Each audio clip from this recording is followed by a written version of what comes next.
He thought punching a quiet black girl in the middle of the schoolyard would make him look powerful, until her father stepped out of a black SUV wearing 3 bold letters that turned his arrogance into pure terror: FBI. In 5 seconds, the bully's swagger evaporated. In 10, his lies unraveled. And by the time the badge flashed, he wasn't the predator anymore. He was the one begging for mercy. This story isn't just about a fist. It's about what happens when power meets consequences. The late afternoon sun stretched long shadows across the concrete yard of North Pine High, where students drifted toward the exits in loose clusters, laughing, scrolling their phones, kicking pebbles like nothing in the world could go wrong. But for Nia Carter, the air felt heavier, thicker, like it had been waiting all day for something to snap. She hugged her books close to her chest as she crossed the schoolyard, hoping, praying, that today might finally be quiet. It wasn't. A sneaker scraped sharply behind her. Then another. Before she could turn, a tall figure stepped in front of her, blocking her path. Chad Whitmore, captain of the Iron Crew, poster boy of privilege, and North Pine's most protected bully, towered over her with that familiar smirk carved onto his face like it belonged there. His friends fanned out behind him, forming a loose semicircle that closed the way out. A few students on the far side slowed down, watching. Phones rose, eyes sharpened with morbid curiosity. "Well, look who's running home early," Chad drawled, leaning closer. "Thought you'd sneak past today?" Cute tried to walk around him, but he sidestepped, cutting her off again. She kept her voice steady. "Move," Chad chuckled, shaking his head as if she had just told the funniest joke he'd ever heard. "Move? That's rich. You really think you get to tell me what to do?" His eyes slid over her, cold and dismissive. "Girls like you should know your place." The words hit harder than any shove. Nia tightened her jaw, but didn't look away. She refused to give him that satisfaction. A few whispers rippled through the surrounding crowd. "Is he really doing this again? Someone record it. Don't get involved. His dad's the mayor." Chad took another step forward. "What's wrong? Cat got your tongue? Or maybe you're just slow. I heard that's—" He didn't finish the sentence. His fist snapped forward with no warning, just a blur of movement and the sickening crack of knuckles meeting skin. Nia's head jerked to the side, her breath catching as the world tilted for half a second. Gasps erupted around them. Someone swore under their breath. Someone else muttered, "Holy!" He actually hit her. Pain pulsed across her cheek, sharp and burning. Her knees wobbled. But she didn't fall. She planted her feet, steadying herself, tasting iron on her tongue. When she stood upright, Chad's smirk faltered for the briefest moment, shocked that she was still standing, still staring straight at him, eyes blazing with something he couldn't quite understand. Then he laughed, loud, mocking, spreading his arms as if performing for the crowd. "Look at that! She thinks she's tough now." Phones continued recording. No one intervened. No teacher stepped outside. No hall monitor appeared. It was the same cruel ritual North Pine had allowed far too long. Chad attacked, the school watched, and the administration pretended nothing happened. He lifted his fist again, knuckles tightening, ready for the second blow. This time harder, meant to humiliate. Nia inhaled sharply. She knew what was coming. Her fingers curled around her books. Her heartbeat thundered in her ears. She braced, and then a piercing wail sliced through the air. Not a car horn, not a scream. A siren, a federal siren. The sound tore across the schoolyard like a blade, freezing every student in place. Heads whipped toward the main gate as 2 black SUVs screeched to a stop, tires burning against concrete. For the first time all afternoon, Chad's raised fist hesitated in midair. Nia turned toward the gate, and in that instant the entire yard held its breath. The screech of tires ripped across the front courtyard as 2 black SUVs fishtailed to a halt just beyond the school gates. Their engines rumbled low, powerful, unmistakably federal. too polished, too sharp, too serious to belong to anyone ordinary. Students who had been drifting toward the sidewalks froze mid-step. A few phones slipped from hands. Conversations died mid-sentence. The vehicle's doors flew open before the engines had even settled. Special Agent Marcus Carter stepped out first. Tall, broad-shouldered, and wearing the kind of presence that silenced a room before he even spoke, Marcus scanned the schoolyard with razor-sharp eyes. His FBI tactical jacket glinted under the sun, the bold yellow letters catching every witness's attention. 2 agents flanked him, moving with synchronized precision, hands near their belts, already assessing potential threats. But Marcus only saw one thing: his daughter, Nia, standing alone in the middle of the yard, cheeks swelling, books scattered at her feet, a smirk still fading from Chad Whitmore's face. For a split second, Marcus stopped breathing. Then he moved, not walked, not rushed. He charged across the courtyard with a force that made students instinctively part like water around a rock. His boots hit the pavement in swift, furious strides, the kind of steps that carried the weight of training, authority, and a father's instinct boiling over. "Agent Carter, what's the situation?" one of the agents called behind him. Marcus didn't answer. His voice was trapped somewhere below the fury rising in his chest. Chad, who had been puffed up seconds earlier, swagger in full display, now stiffened. His fist, still half raised, began to tremble. That swagger drained out of him like someone had punched a hole in his confidence. He recognized the jacket. "Everyone did. Wait, is that— Hold on. Why is FBI here? No way, that can't be her dad. Dad, his dad la FBI?" The whispers snapped through the crowd like electric sparks, then gasps, then silence so deep it felt like the entire school stopped breathing. Chad stumbled a step backward, eyes darting from Marcus to Nia, then back again.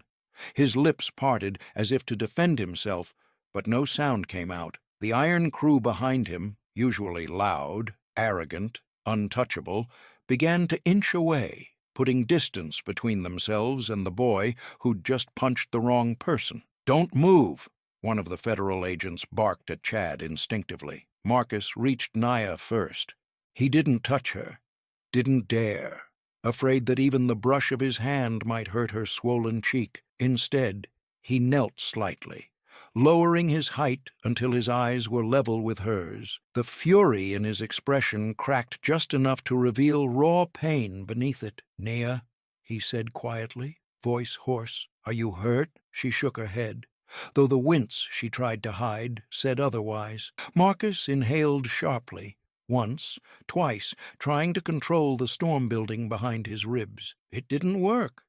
His gaze snapped toward Chad, and every muscle in his body went rigid. "What?" Marcus said, each word cutting through the air like a blade. "Did you do to my daughter?" Chad's mouth opened and closed like a fish pulled suddenly from water. I didn't. I was just—" Marcus didn't raise his voice. He didn't need to. He took one step toward the boy, and Chad flinched so hard the crowd murmured, "You hit her." It wasn't a question. It was a verdict. Chad tried to laugh it off, but his voice cracked. "Look, man, I didn't know. She's a child," Marcus said, voice low, dangerous. "And you put your hands on her." One of the agents stepped beside Marcus. "Sir, do you want us to detain—" "Not yet," Marcus replied, eyes locked on Chad. "I want to hear what he has to say." Students exchanged looks. They had seen Chad bullying half the school, but they had never seen him speechless, never seen him afraid, never seen him this small. Chad swallowed, throat bobbing. "I didn't mean—" "Didn't mean?" Marcus repeated. "You meant enough to swing." The boy shrank. The yard held still, and Marcus straightened up, the storm settling in his stance, not calmer but sharper, like a blade being positioned. He hadn't come here to scare anyone. He came to expose the truth. Marcus demands answers. The school had no real protocol for emergencies involving federal agents, so administrators improvised. dragging a folding table and two mismatched chairs into the small security booth near the front courtyard. The space was cramped, fluorescent lights buzzing overhead, walls plastered with outdated safety posters. But the air inside was thick with tension, sharp enough to cut. Marcus Carter stood with his arms crossed, broad frame filling half the room, while Naya sat beside him, holding a cold pack against her cheek. The swelling had darkened. Every time Marcus glanced at it, his jaw tightened another notch. Across the table sat Principal Rowan, nervous, sweating, twisting a pen between his fingers like it was a lifeline. Chad slouched in the corner, trying to appear relaxed, but failing miserably. His leg jittered uncontrollably. Every few seconds he wiped his palms on his jeans. "We need to de-escalate," Rowan began, forcing a shaky smile. "School conflict is common. Kids have misunderstandings all the time. I'm sure this was a misunderstanding?" Marcus repeated, his voice low, dangerously quiet. Rowan swallowed. "Well, yes.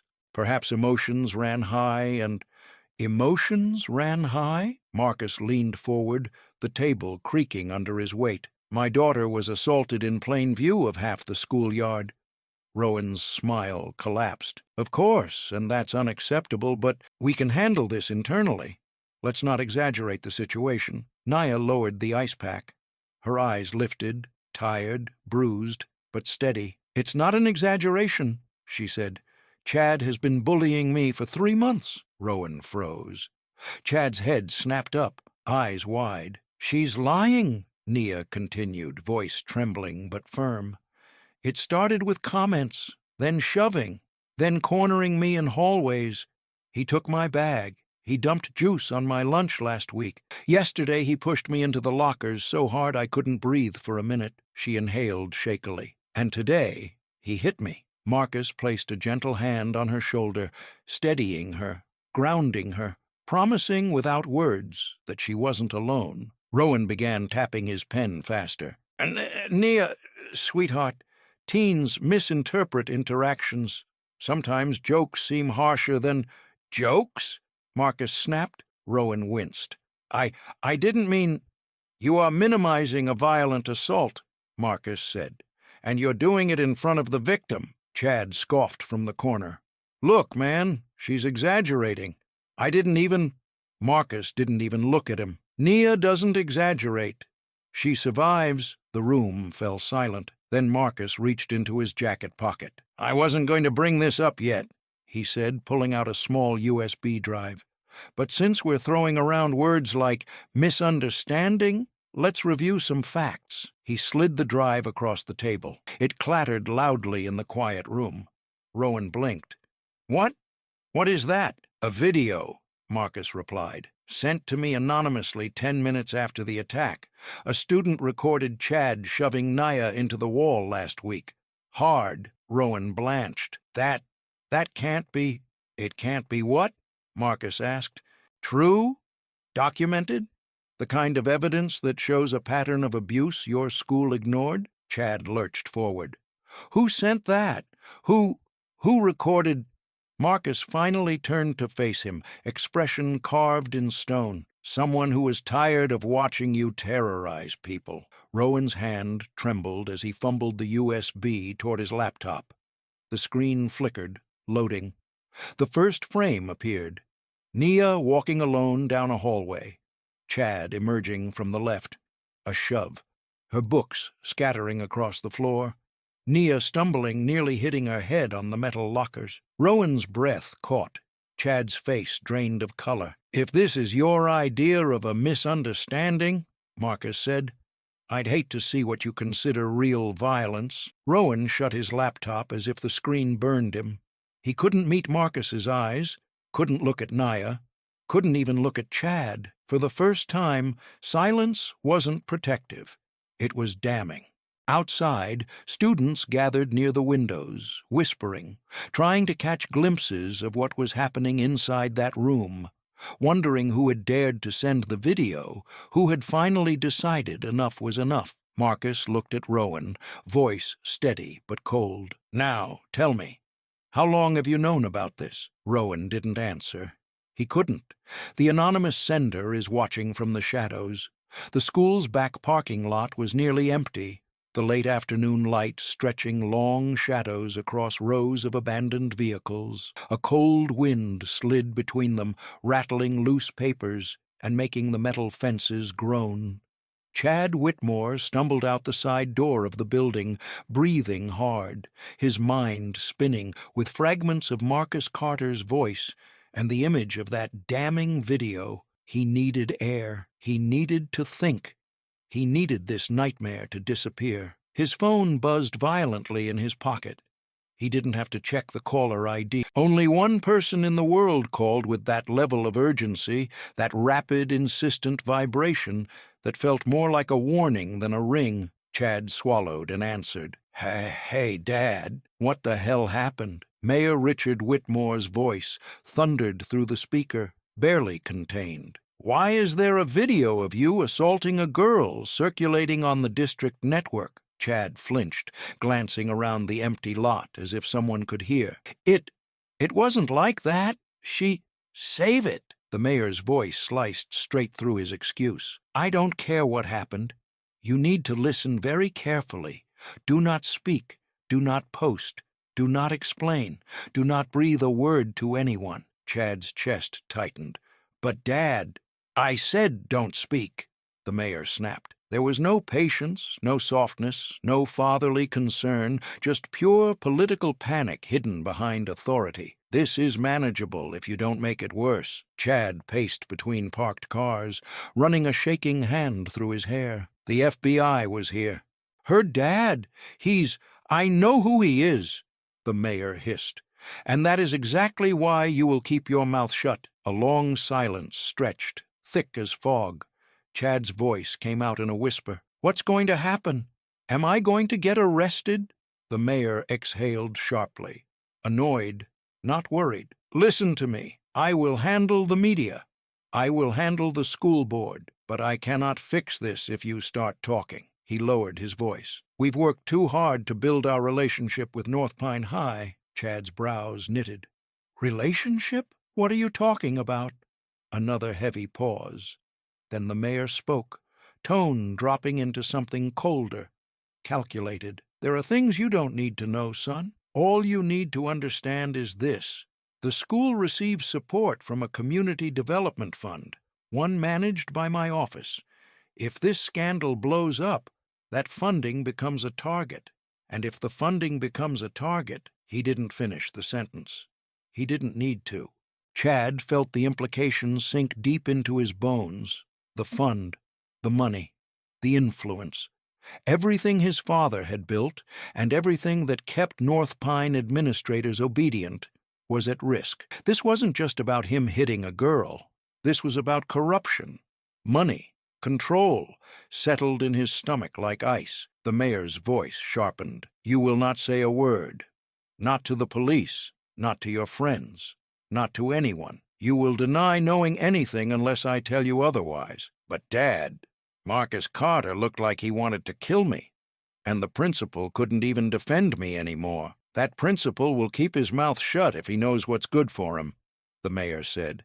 I've invested too much in him. Chad blinked. What does that even mean? It means, the mayor said, enunciating each word like a hammer striking metal, that everything happening right now is bigger than you. Far bigger, and if you speak out of turn, you will ruin all of it. Chad leaned against a car, his breath fogging in the cold air. His hands wouldn't stop shaking. This was spiraling, fast, too fast. Dad, I think I messed up, he whispered. No, the mayor corrected sharply. You got caught, and that is what we're dealing with now. The call ended abruptly. No goodbye, no reassurance, nothing but the cold beep of a severed connection. Chad lowered the phone slowly, staring at his own reflection in the car window. He looked smaller, paler, terrified. For the first time in his life, Chad Whitmore had no script, no protection he fully understood, no control. The situation was no longer in his hands. It was slipping into something darker, something political, dangerous, untouchable. and deep inside, panic began clawing at his ribs. Chad realized the situation had exploded far beyond a schoolyard fight, but across campus, in a forgotten corner under the bleachers, someone else was waiting. Someone who had seen everything. A secret witness steps forward. The metal bleachers behind North Pine High's football field always sounded different after hours. Hollow, echoing, like every footstep carried a secret. The wind slipped beneath the structure, creating a low, ghostly whistle that made even the bravest students avoid the area. It was the kind of place where things happened quietly, unnoticed, perfect for someone who didn't want to be seen. Nia walked slowly toward the shadowed space beneath the bleachers, clutching her backpack strap with one hand, the cold evening air stinging her bruised cheek. Marcus had stepped away momentarily to speak with the federal agents. He thought she was waiting in the courtyard, but the text she received minutes earlier, "Please meet me behind the field, it's important," had pulled her here instead. She stopped at the edge of the bleachers. "Hello?" she called softly. "Is someone here?" A figure shifted in the darkness. Nia tensed. Then a boy stepped forward, hoodie pulled low, hands trembling at his sides. "Nia, it's me, Liam Brooks." He wasn't someone she knew well. Quiet, kept to himself in class, always staring at the floor when the popular kids walked by. He looked even smaller now, swallowed in shadows, eyes darting nervously behind Nia, as if afraid Chad might materialize out of thin air. "Liam?" Nia whispered. "What are you doing here?" His throat bobbed as he swallowed. I saw what happened today. I saw him hit you." Nia shifted uncomfortably. "Everyone saw." "No," Liam shook his head fiercely. "Not like I did, not the way I understand it." The wind rattled the aluminum seats above them. Liam winced at the noise, then took a deep breath like he was forcing courage into his lungs. "Chad didn't just target you," he said quietly. "He targeted a lot of people, including me." Nia's breath caught. She stepped closer. "Liam, what did he do to you?" Liam's eyes lowered to the gravel beneath their feet. "Last semester, he cornered me behind the gym. Said my family was dirt-poor trash. I told him to leave me alone, so he punched me twice. Then he grabbed my wallet and told me I owed him respect money." Nia felt her stomach twist. "Liam, he said if I told anyone, he'd break my arm next time." Liam's voice cracked, and I believed him. I still do. He reached into his hoodie pocket with trembling fingers. "I don't want anyone else to go through that. And when I saw him hit you today, I couldn't stay quiet anymore." He pulled out a tiny black USB drive. Nia blinked. "What's that?" Liam held it out like it was something radioactive. "Proof. I started recording things after what he did to me. Just small clips here and there. Whenever I saw him corner someone or shove them or threaten them, I thought maybe one day I'd use it." His voice dropped to a whisper. Today felt like that day. Nia stared at the USB resting in his palm. "How many videos?" "6, Liam said. 6 different incidents. 6 different victims."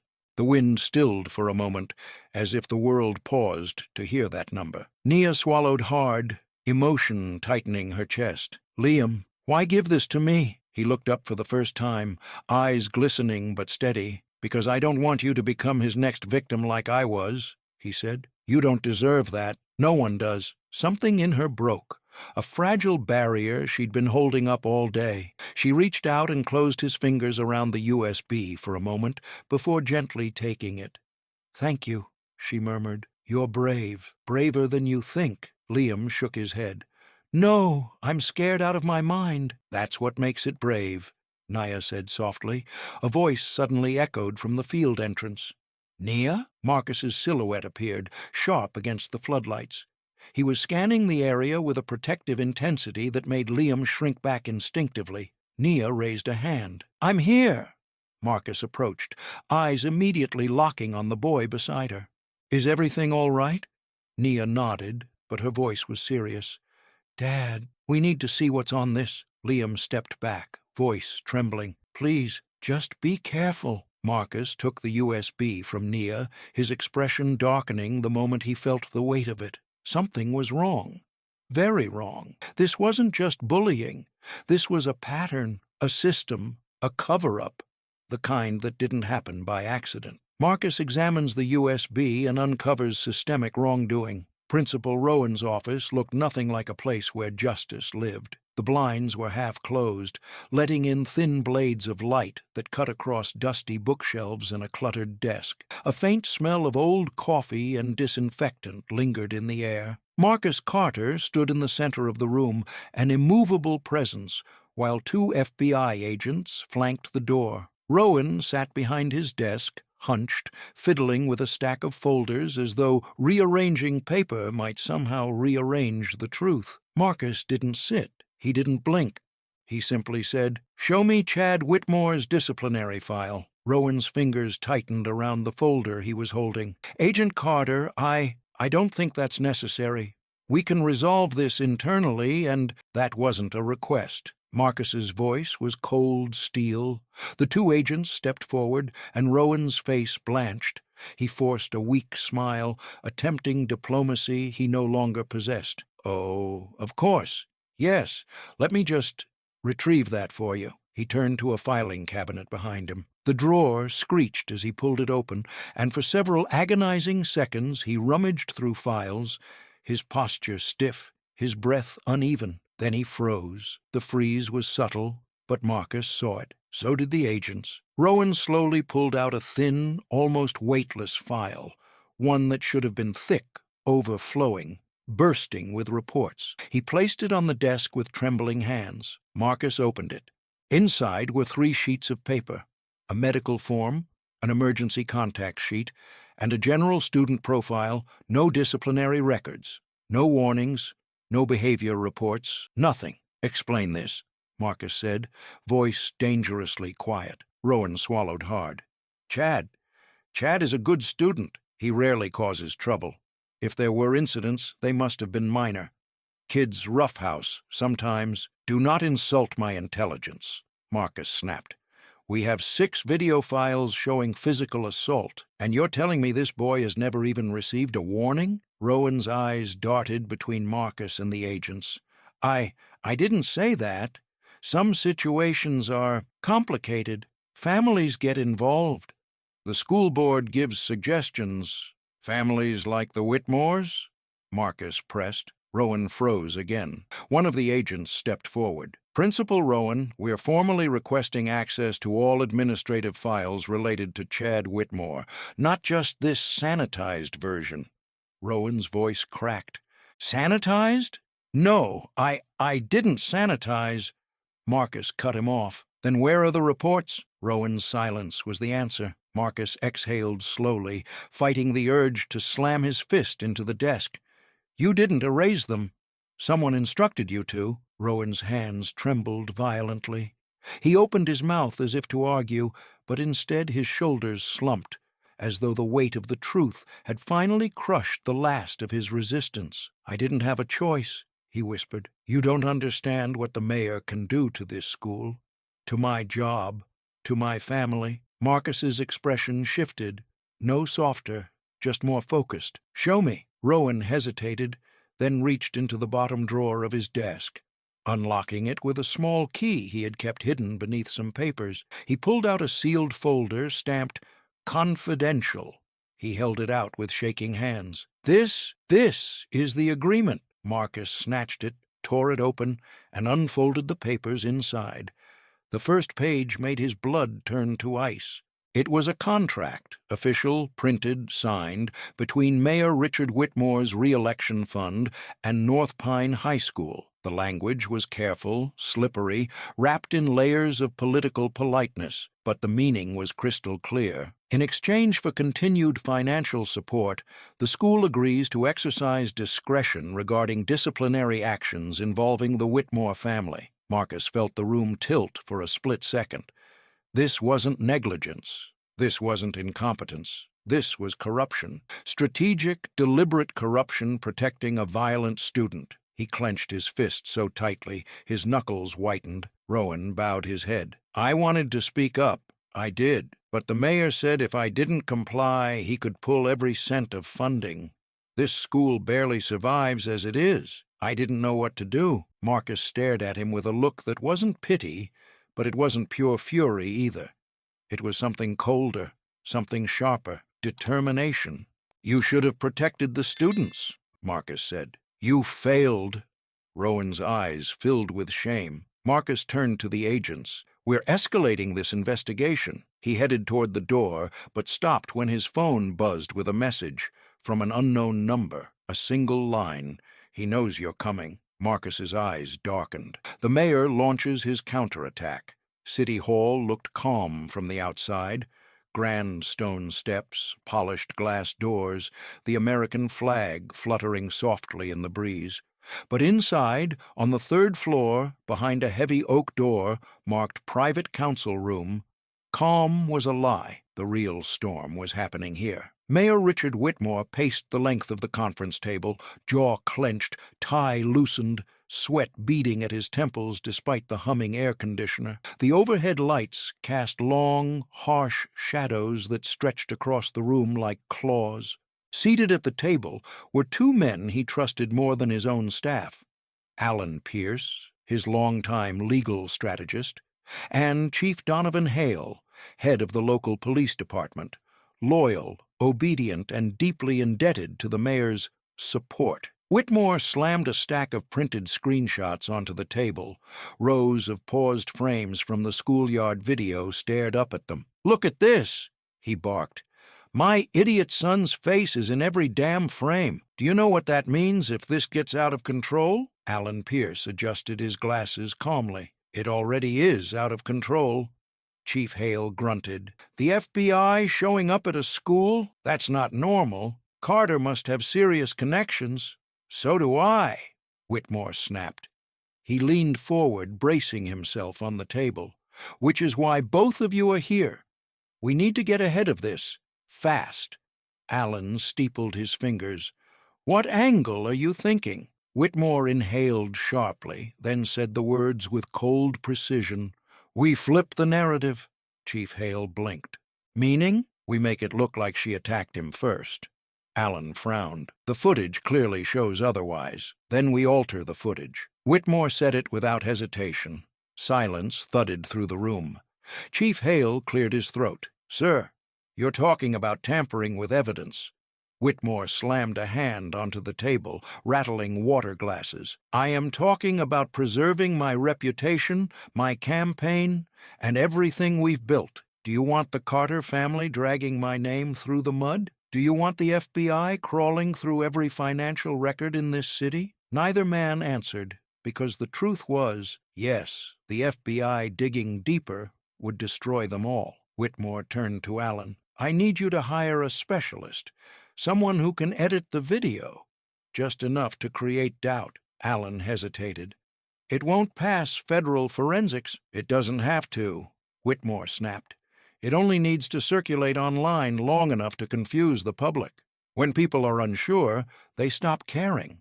That's political survival." Chief Hale rubbed his face. "What about the eyewitnesses?"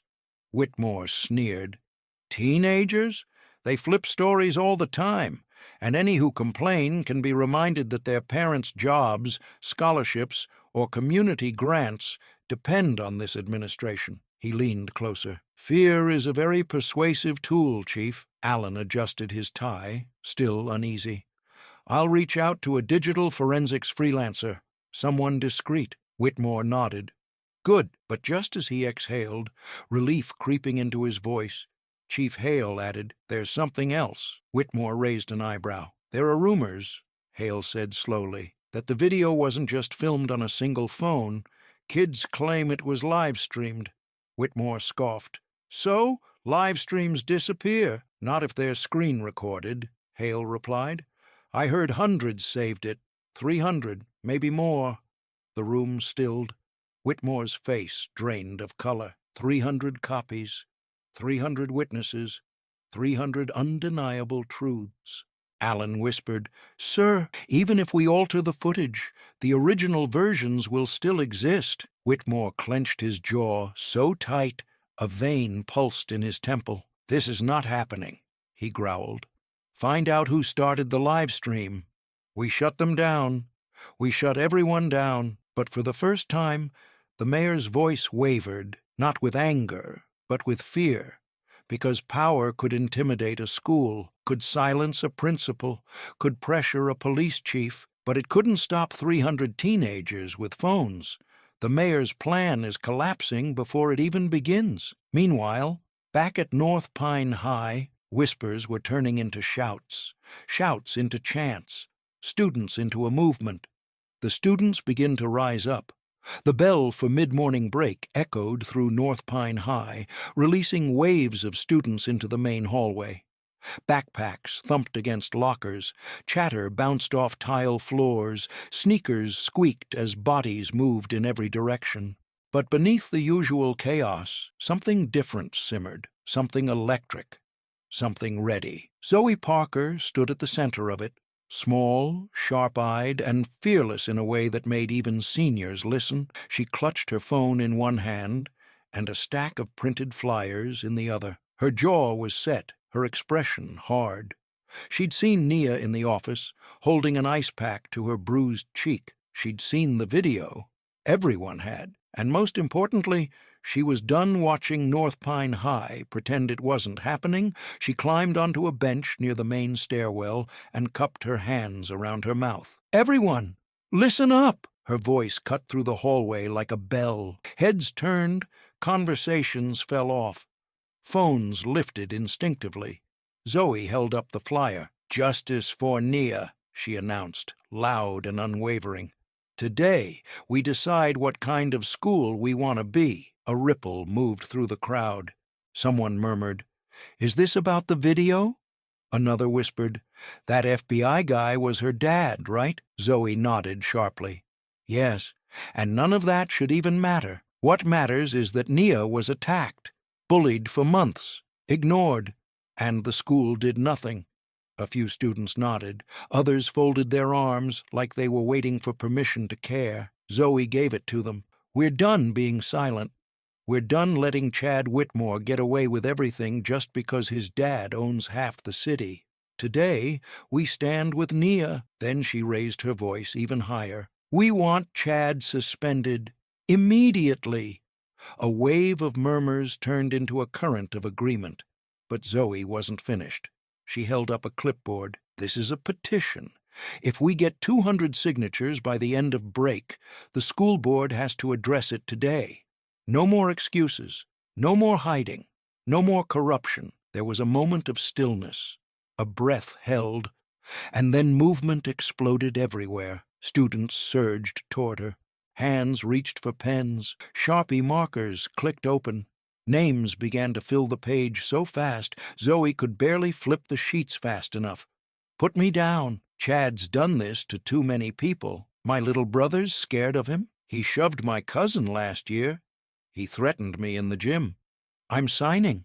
The Iron Crew watched from a distance, unnerved.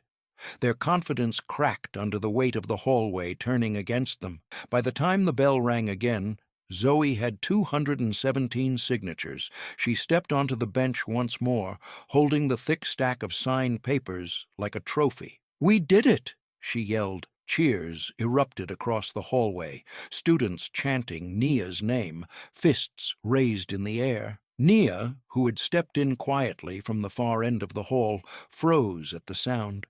She wasn't used to crowds cheering for her. She wasn't used to crowds seeing her. Zoe spotted her and immediately pushed through the sea of students, grabbing Nia's hand and raising it like she was a champion. "This is Nia Carter," Zoe shouted, "and we're standing with her." The hallway roared. Nia blinked, overwhelmed. Her throat tightened, her eyes stung. She'd spent months being stared at for her skin, her silence, her vulnerability. But now they were staring because she mattered, because she deserved safety, because someone finally said she wasn't invisible. The chanting grew louder. "Justice for Nia! Justice for Nia!" Phones were up everywhere, recording videos, live streaming, posting hashtags. In minutes, "Justice for Nia" trended across the entire district network. Screens lit up with reposts, duets, and students from nearby schools adding their voices. Then came the moment no one anticipated. Zoe's phone buzzed so violently she had to glance down. Her eyes widened. "Guys, the video, it just hit the district homepage." Gasps spread like wildfire. "It's everywhere. My cousin in Riverbend just texted me." "Dude, this is blowing up." And as if summoned by the momentum, a voice cried out from the entrance doors, "Look!"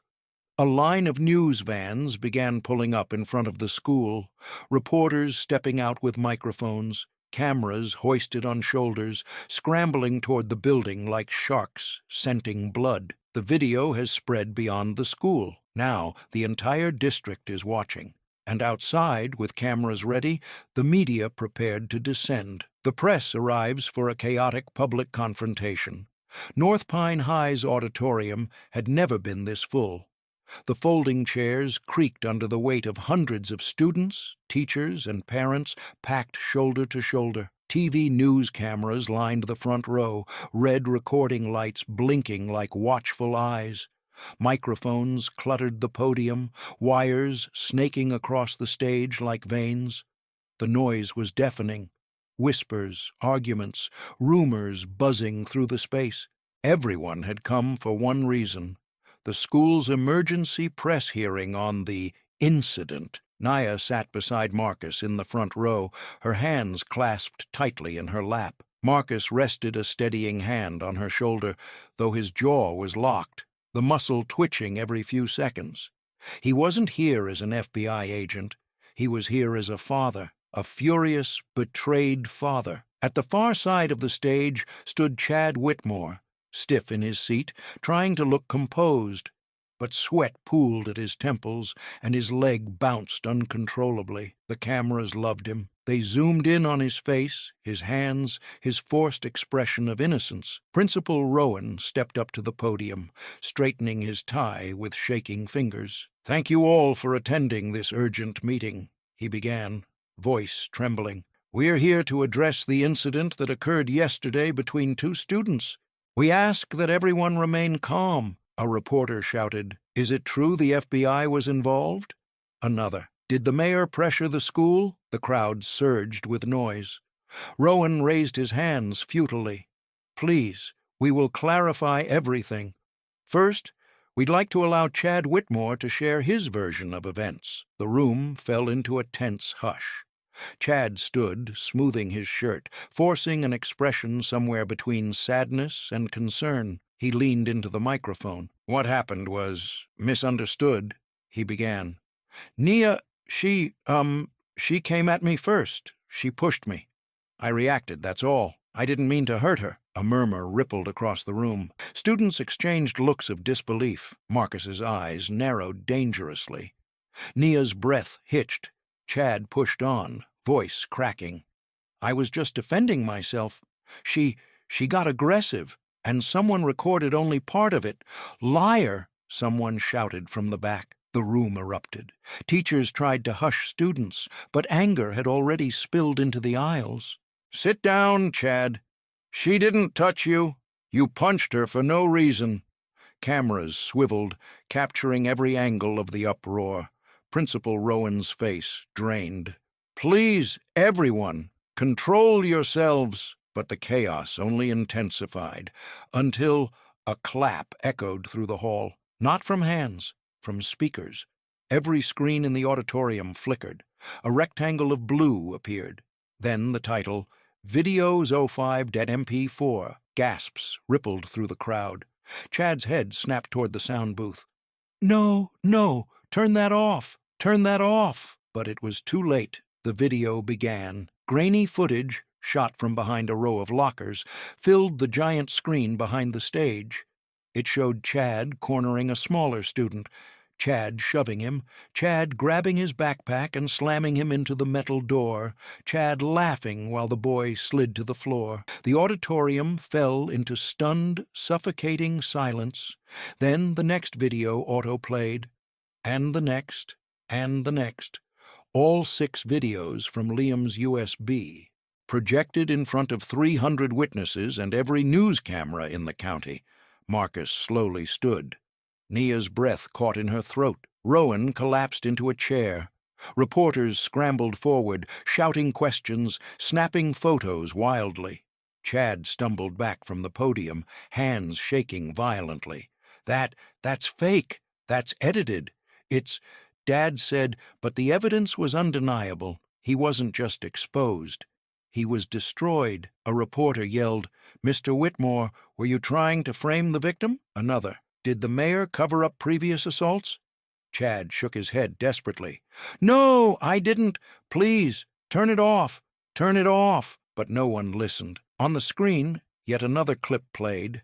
Chad stealing money from a freshman's locker. The room erupted, not with chaos this time, but with outrage. Dean Harrington rushed to whisper frantically in Rowan's ear. Rowan's eyes widened. Whatever was said only deepened his horror. Marcus leaned toward Nia. "This isn't just about you anymore," he murmured. "This is about every kid he hurt." Nia swallowed, tears prickling behind her eyes. Anger, relief, disbelief, all mixing at once. Chad stands exposed before the entire district. Meanwhile, at City Hall, Mayor Whitmore received the notification on his phone, and his world began to collapse. The mayor intervenes, making everything worse. The auditorium doors burst open, spilling reporters, parents, and students into the wide marble lobby outside. Camera lights flashed like lightning, voices overlapping in frantic waves.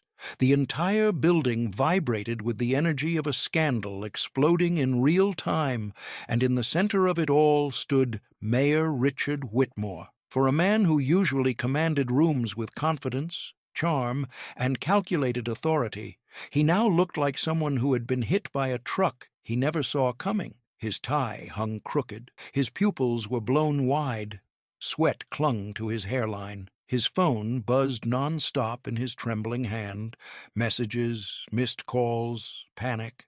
But what finally broke him wasn't the noise. It was the silence that fell when the FBI agents entered. 2 agents stepped forward through the crowd, badges raised, faces grim.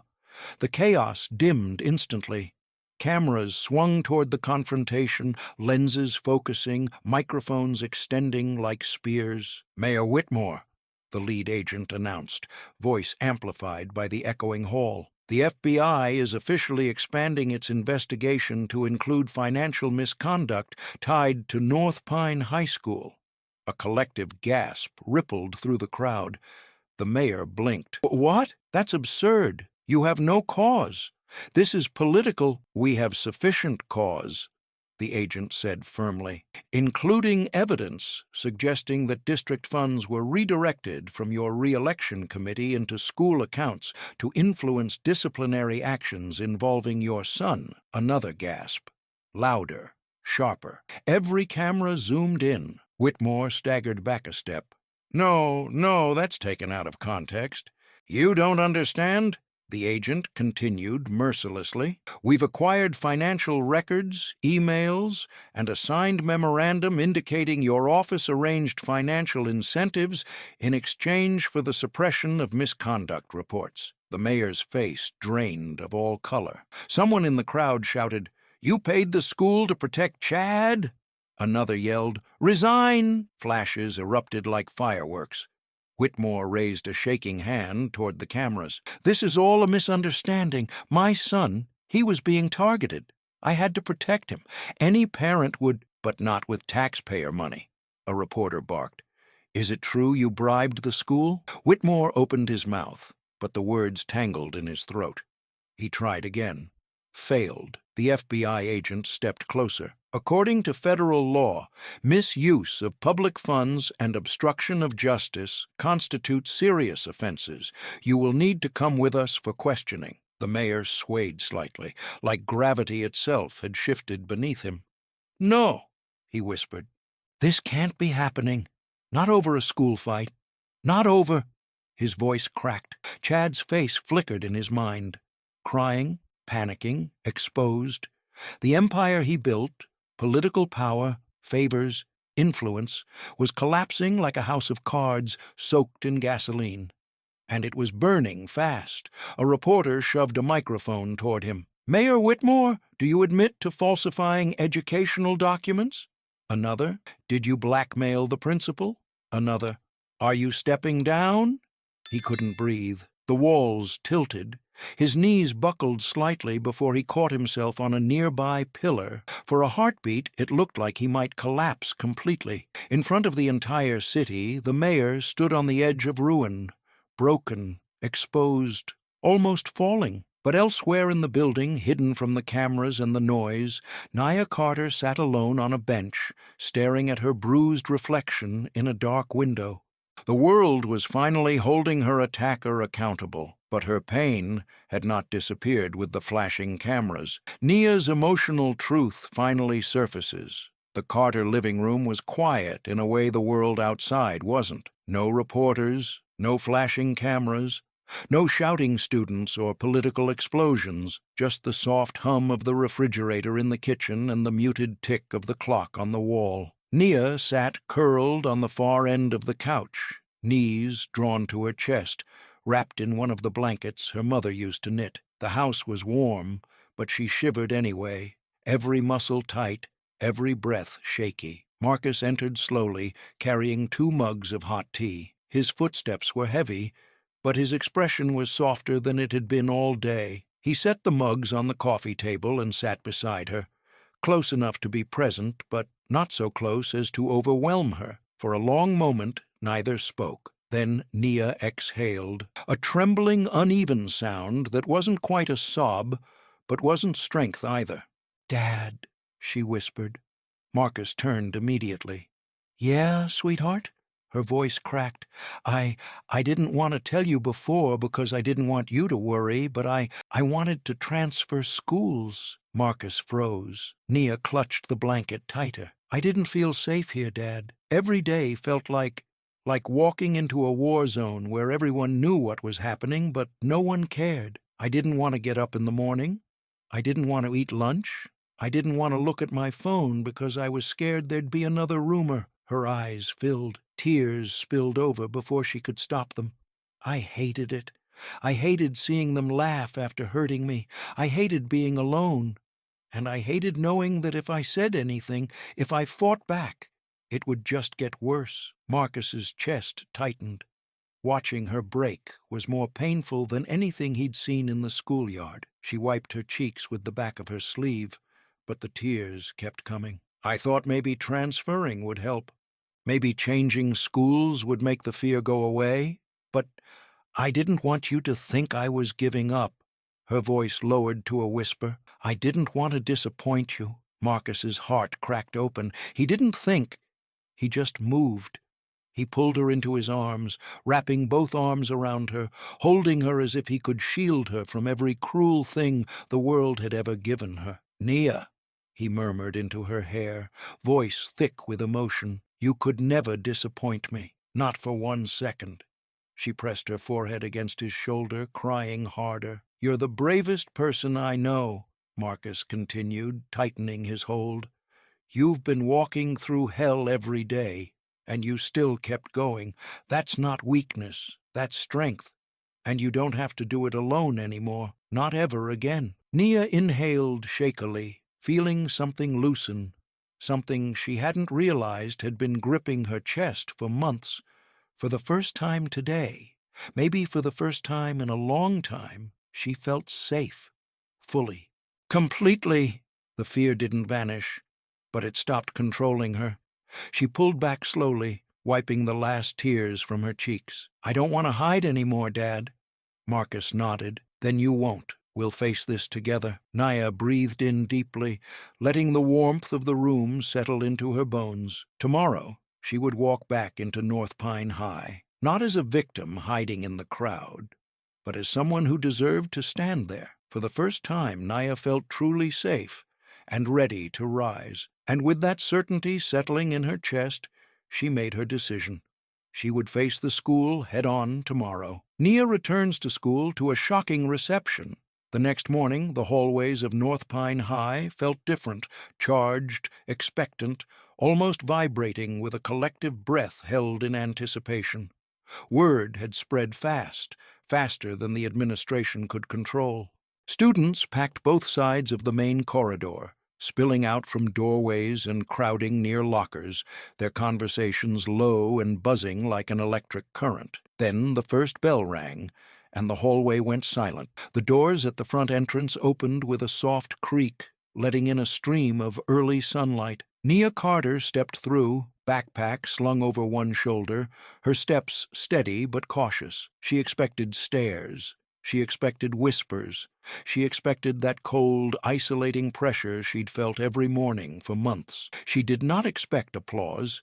It started with a single clap, sharp, echoing, then another, then 10 more, and then the entire hallway erupted into a unified wave of clapping that filled the air like thunder. Students rose to their feet, lining the walls, eyes bright and fixed on her. Some held homemade signs. "We stand with Nia, justice matters." No more silence. Nia froze, breath catching in her throat. Her feet felt suddenly too heavy and too light all at once. For a moment, she wondered if she'd stepped into a dream. Then Zoe Parker pushed through the crowd, grin wide, and wrapped Nia in a fierce hug. "We've been waiting for you." More students followed, dozens, forming a small ring around Nia, not to trap her, but to protect her, to celebrate her. A tall senior approached next, voice soft but sincere. "I should have said something earlier. I saw Chad shove you 2 weeks ago. I didn't speak up. I'm sorry." Another stepped forward. "He threatened me freshman year. I should have told someone." Then a teacher, Mr. Alvarez, removed his glasses, his voice heavy with guilt. "I saw the signs. I should have checked in with you. I'm sorry, Nia." Each apology chipped away at a weight she had carried alone for so long. A weight she never asked for. A weight she never deserved. Nia wasn't used to being seen like this. Not as a target, not as an outsider, but as someone worth defending. Her throat tightened, but she held her head high. "Thank you," she said, her voice steady despite the tremble beneath. "Thank you for standing with me now." The crowd parted as she walked deeper into the hallway, applause following her like a protective chorus. Teachers nodded respectfully. Students stepped aside, offering space, offering support. And for once, North Pine High didn't feel like a battleground. It felt like hers. As she passed a window, she caught her reflection, bruised, tired, but not broken. The girl who wanted to disappear had been replaced by someone stronger, someone who had survived the storm and now walked through the aftermath with a new kind of power. Zoe nudged her gently. "Feels different today, huh?" Nia smiled, a real smile. Small but undeniable. "Yeah, it does." But deep inside, she knew something else too. This wasn't over. Not just Chad. Not just the mayor. Not just the cover-up. The entire system that allowed kids like her to suffer in silence needed to be changed. And maybe, just maybe, she was strong enough to help change it. For the first time, Nia regained the voice that had been stolen from her. But now that she had her voice back, she knew exactly what she wanted to do with it. Nia demands systemic reform, not just personal justice. The school board conference room looked deceptively calm. Polished wood table, framed diplomas, and a row of small American flags lining the far wall. But beneath that polished surface, tension pulsed like a live wire. Every seat was filled, board members shifting uncomfortably, teachers whispering among themselves, and administrators pretending not to be terrified of the FBI agent sitting quietly in the back. Marcus Carter sat beside Nia, suit pressed, expression unreadable. He wasn't here as law enforcement, he had made that very clear. He was here as her advocate, her protector, her father. Nia sat straight-backed, her hands folded on the table. Her bruises had started to fade into soft purple shadows, but the strength in her eyes had never been sharper. She wasn't here to recount the past. She was here to shape the future. Principal Rowan stood near the wall, sweat collecting at his temples. He avoided Nia's gaze. The board chair finally cleared her throat. "Miss Carter," You requested to speak first." Nia nodded, then stood. Her voice didn't tremble. "Not this time. For months," she began. "North Pine High allowed students like Chad Whitmore to hurt others without consequence. I wasn't the only victim. I wasn't the first. And if nothing changes, I won't be the last." Murmurs erupted across the room. A few teachers shifted guiltily. Nia continued, steady and sure. "I'm here to demand new anti-bullying regulations, actual rules, not just vague guidelines, mandatory reporting, real investigation procedures, adult accountability. Students should not be left defenseless because someone else's parent has power." One board member, a heavy-set man with a stern mustache, leaned forward. "Miss Carter, what you're asking for is excessive. Schools already have procedures." Nia met his gaze directly. "Procedures that didn't protect me," another teacher huffed under her breath. "This will create so much paperwork." "And complaints," another added. "And scrutiny. We're already stretched thin." Nia felt heat rise in her chest. Not anger, but resolve. "Do you want students to feel safe, or do you want your jobs to feel easy?" Silence slammed into the room. A younger teacher spoke up, voice defensive. "It's not that simple." "It is," Marcus cut in sharply, his voice slicing through the tension. "You're either protecting children or you're protecting a broken system." Board members stiffened. Some exchanged looks, worried, irritated, anxious. Nia reached into her backpack. "I brought evidence." She placed the printed petition on the table. 217 signatures. Every name a demand for change. Every signature a voice refusing silence. The board stared as if the papers might burst into flames, but Nia wasn't finished. Marcus stood and set a folder beside the petition, 6 printed transcripts from the USB videos, each one detailing violent incidents the school ignored. One board member swallowed hard. These are serious allegations." "They're not allegations," Marcus said calmly. "They're documented patterns, and negligence will no longer be excused." The board chair glanced between the signatures, the transcripts, and the exhausted survivors sitting in the back row, students who had come to quietly support Nia. She exhaled. "This school failed you, and it cannot continue to fail others." She turned to her colleagues. "All in favor of adopting Miss Carter's proposed anti-bullying regulations?" Hands rose, slowly at first, then gradually, one after another, until every board member's hand was in the air.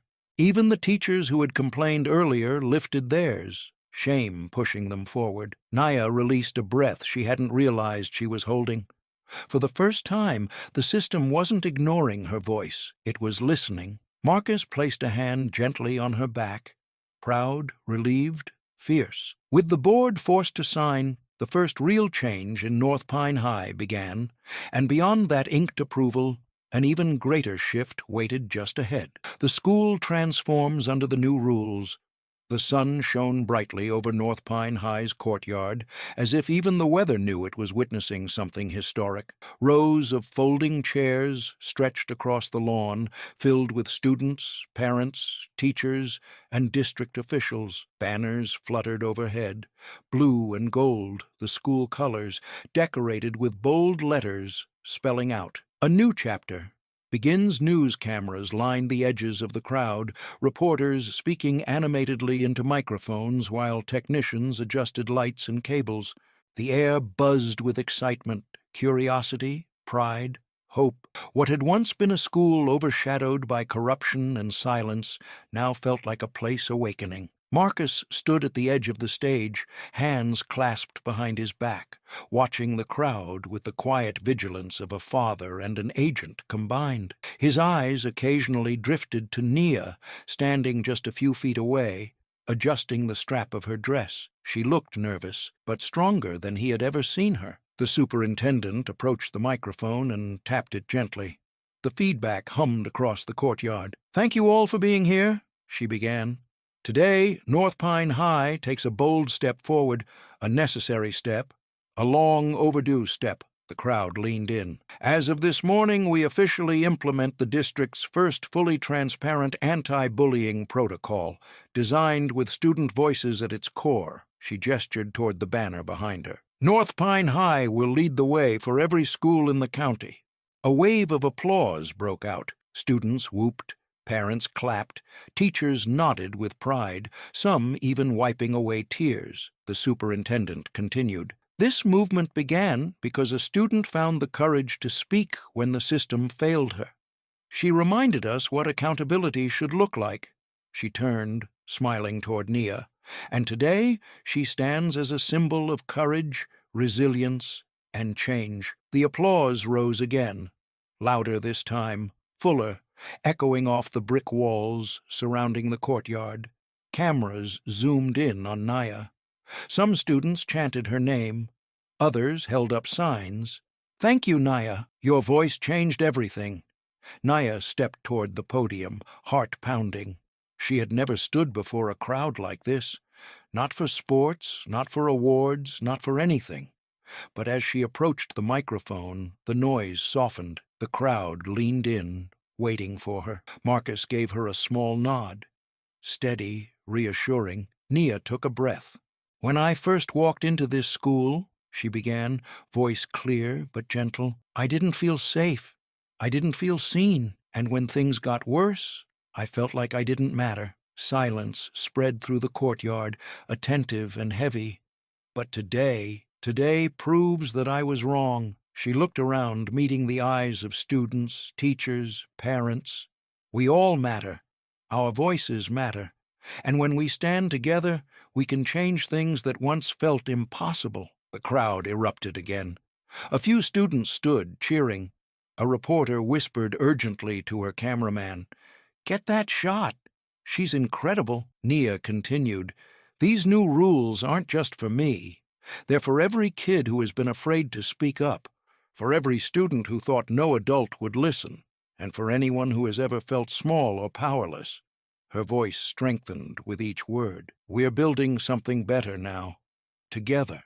For a moment, the cheers washed over her like a warm wave, lifting her, grounding her, reminding her of how far she'd come. Nia had become the symbol of courage her school desperately needed. But as she stepped back from the podium, another thought tugged at her. There was still one more thing she needed to say, something the school, the district, and even her father weren't expecting. Nia's powerful final message. The makeshift stage in the center of North Pine High's courtyard was small, only a wooden platform with 2 speakers and a single microphone.